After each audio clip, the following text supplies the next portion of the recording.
일본 정부가 살상무기 수출 규제를 결국 풀었습니다. 전투기나 호위함, 또 미사일 같은 공격 무기도 팔 수 있게 된 건데 전쟁 가능 국가로 움직임이 빨라질 수 있다는 우려가 나오고 있습니다. 도쿄 특파원 연결해서 관련 내용 들여다보겠습니다. 이승배 기자. 네, 도쿄입니다. 네, 일본은 지금껏 살상 능력 무기 수출이 금지됐었죠? 네, 맞습니다. 하지만 오늘 결정으로 빗장이 완전히 풀렸습니다.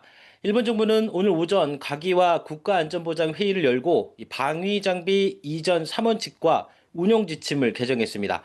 일본은 지금까지 수색과 구조, 운송, 감시, 지뢰 대응 등의 비전투 장비만 수출이 가능했습니다.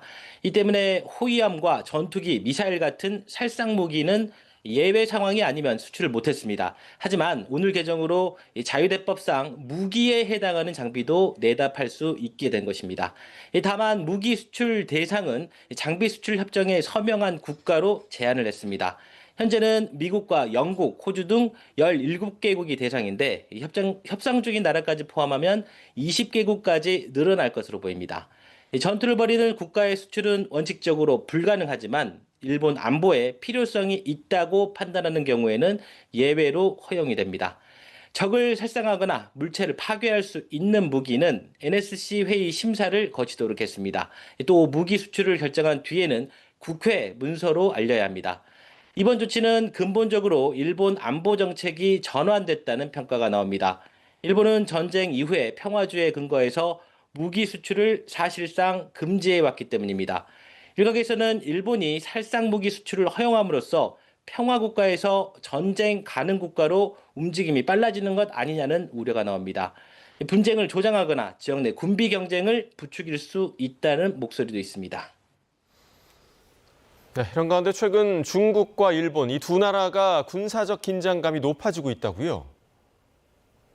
네, 맞습니다. 지난주 금요일이죠. 지난 17일에 일본 자위대 함정이 타이완 해협을 통과하면서 갈등이 촉발됐습니다. 미국과 필리핀이 합동 군사 훈련을 하는데 여기에 참여하기 위해서 그곳을 지나간 건데요.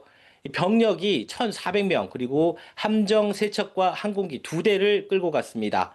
자위대는 지난 2021년부터 이 훈련에 참여해 왔는데요. 과거엔 훈련 상황을 지켜보는 수준이었지만 올해는 처음으로 전면적으로 참여를 했습니다. 일본, 중국 이틀 뒤에 최신의 구축함을 서태평양에 보내서 전투 대비 훈련을 하면서 맞불을 놨습니다. 중국이 항공모함까지 투입했다는 보도도 나왔습니다. 중국은 일본이 의도적으로 도발하고 있다면서 발끈하고 있습니다.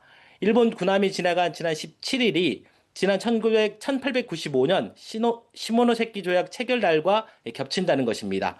과거 청나라가 청일전쟁에 지면서 일본에 타이완을 내준 날입니다.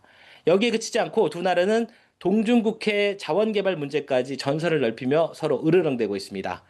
지난해 11월 다카이치 총리의 대만 유사 발언 이후 중국의 경제보복 그리고 자위대원의 중국 대사관 침입 사건까지 이어지면서 이 양국 관계는 긴장감이 높아지고 있습니다.